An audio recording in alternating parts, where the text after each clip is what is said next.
Much attention to this news. A few minutes ago, the Special Chamber of First Instance of the Supreme Court of Justice acquitted the former representative to the House, Julio Eugenio Gallardo Archibald, for the crime of embellishment by appropriation in a homogeneous and successive contest of which he had been accused.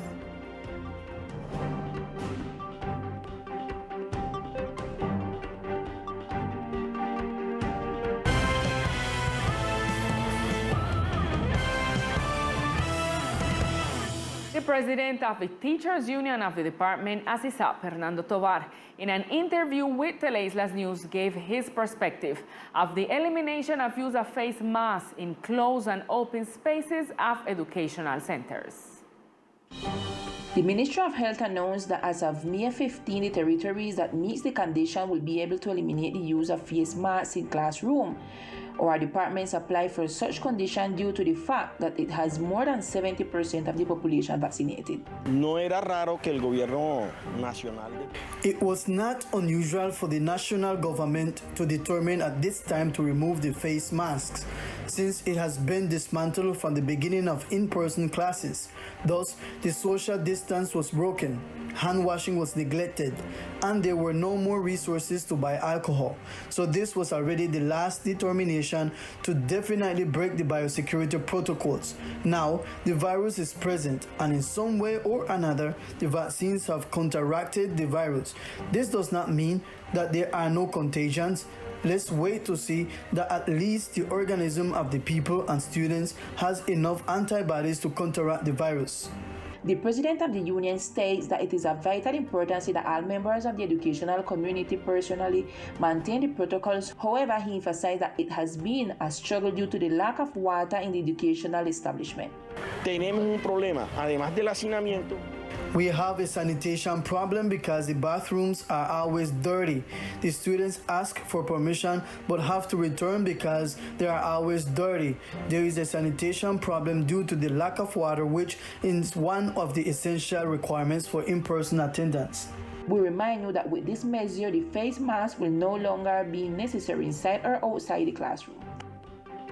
And looking to continue activating tourism in the department, the Secretary of Tourism of the island is participating in an important event in Miami. We tell you what it is about. On this occasion, the Secretary of Departmental Tourism, Jonathan Taylor, is participating in the Miami Sea Trade Cruise Global, a fair that is held periodically to achieve important approaches between cruise users in the Caribbean and in order that many agencies bet to promote themselves in this event. The Sea Trade, which is taking place from April 25th to 28th, has achieved important approaches with Costa Rica, Panama, the new cruise hub in the Caribbean, and the different cruise agencies. The Secretary of Tourism affirms that these meetings held during these 2 days of the fair have been positive. Colombian tourism is receiving the first fruits of the plan that last year ProColombia, together with other actors in the sector, developed to recover the cruise industry and prepare the destination of Cartagena, Santa Marta, and San Andres. These promotional actions are allowing the arrival of more conscious and responsible tourism. And the Ombudsman's office pronounced today on the situation of the citizens Nayib Morales Gutierrez.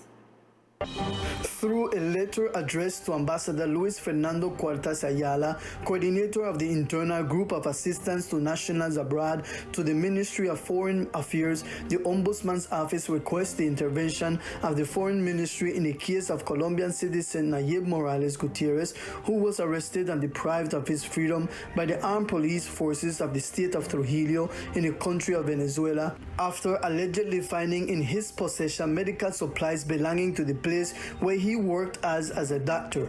The document points out the statements annexed by the Office of the Ombudsman of San Andres, open quotation, he is detained in the state of police station of Valera in Moron, station of Puente de Julio. The governor of the state of Trujillo is Gerardo Marquez. They are denying him due process. They are attacking his human rights. They are blaming him without evidence. The document also requests, according to the competencies of the Ministry of Foreign Affairs, to guarantee the safety of citizens abroad. Don't fall. The National Navy calls for prevention. It seems that cases of supplanting of the institution's personnel has been evidence. Rear Admiral Hernando Matos gave a report on this theme. This is a form of impersonation of the National Navy personnel in which people act citizens for a sum of money in the name of the institution. The Real Admiral referred to some cases that have been already occurred. Some citizens who received some cards from some supposed members of the institution pretending to be a lieutenant colonel, others a captain of the National Navy who at some point worked here in San Andres, but who are no longer on the island. And impersonating these people are offering some supposed jobs in the institution and are asking these people to deposit some money to some accounts, supposedly to get medical exams. The institution is not asking money for jobs, and at the moment there is no personal selection processes taking place in the naval base. The Rear Admiral also clarified that these are situations that have been occurring since last year, and this year, particularly for the election season, they occur again. It is important for the military institution that if similar situations of impersonation or fraud occur, the community should report them to the National Police by calling 123 and the cell phone number 321 32 878. And with respect to the weather changes that occur in the department and to know details of the meteorological conditions for departure of vessels, the port captaincy delivered a forecast on the weather condition expected for the island. The Harbor Master's Office of the department delivered its forecast on the maritime conditions that are currently present on the island, taking into account the climatic changes that have occurred in recent days. Bueno, actualmente estamos teniendo un debilitamiento. We are currently having a weakening of the winds, product of an interaction between a low-pressure center that is located at the heights of the Greater Antilles and a low-pressure center that is located in the southwestern basin of the Colombian Caribbean. For the specific area of the archipelago of San Andres and Providence, isolated rains are expected as a result of this low-pressure center that is attracting large amounts of moisture. Our suggestion is to always follow the recommendations of the port captaincy, which will be issued through the Maritime Traffic Station. The Harbor Master's Office also recommends to the captains of vessels that before setting sail, they consult the weather forecast through the webpage of the Oceanographic and Hydrographic Research Center of the Caribbean. The Pan American Health Organization, together with the countries and territories of the Americas region, are celebrating the 20th Vaccination Week in the Americas. In the department from April 25th through the 30th, the Vaccination Week of the Americas is being celebrated. The Secretariat of Health invites parents to complete the vaccination schedules of their children, as announced by the coordinator of the program. The idea is to apply all the rest of vaccines that the child don't have on his card according to his age. This is the week that we celebrate, the week of vaccination in the Americas. So we are emphasizing with the last day, that is Saturday, for this national campaign. The idea is that we notice that we short of children that don't have the schedule complete. Well, because maybe last year we was pending of the COVID vaccine, but now we are trying to complete these other vaccines on the child, because also the child can get sick by these sickness. An interdisciplinary group of the Health Secretariat will go from house to house verifying the vaccination cards of children, and will also have fixed vaccination posts. And also there will be some points where there won't be house to house, but they can arrive there to receive the vaccine. Also, which will be hospital, Centro Médico Insular, by the Sanidad, by the police, by the Army, and also Morris Landing. Gina Manuel reminded the community that without vaccines, epidemics caused by many preventable diseases could reappear. That is why the Pan American Health Organization's campaign focuses on raising awareness of the need for vaccination for all ages. We need to have our children covered, because the more they are covered against the rest of sickness, the better, and they will present less sickness. And leaders of different religious congregations met to discuss different issues that would allow the participation of religious entities in the community. A meeting between religious leaders was held this morning with the purpose of reinforcing the work that they are doing in the communities. The administration has extended an invitation to all leaders, pastors of the religious sector to a training on the impact that the religious sector has in this important territory and how they can be a channel of participation and articulation for the communities they manage. We have brought a pastor leader of the National Table of Religious Freedom of the District of Cartagena, who this morning is sharing with us the experience of that department. During the event, the departmental government asked religious leaders to encourage their communities to complete their vaccination over age.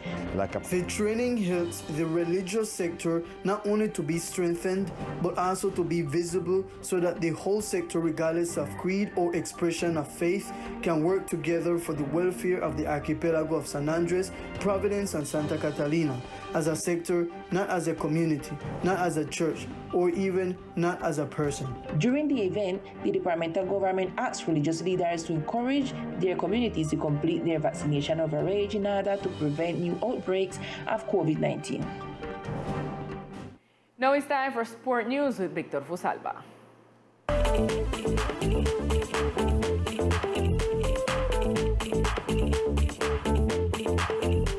Hello, here are the sports of basketball. Looking to rescue the basketball culture in the sector of San Luis. To accomplish that, there are people who put their soul into the game. Let us watch. One of the biggest sources of basketball players is the San Luis area. There we have some great figures of the sport of basketball.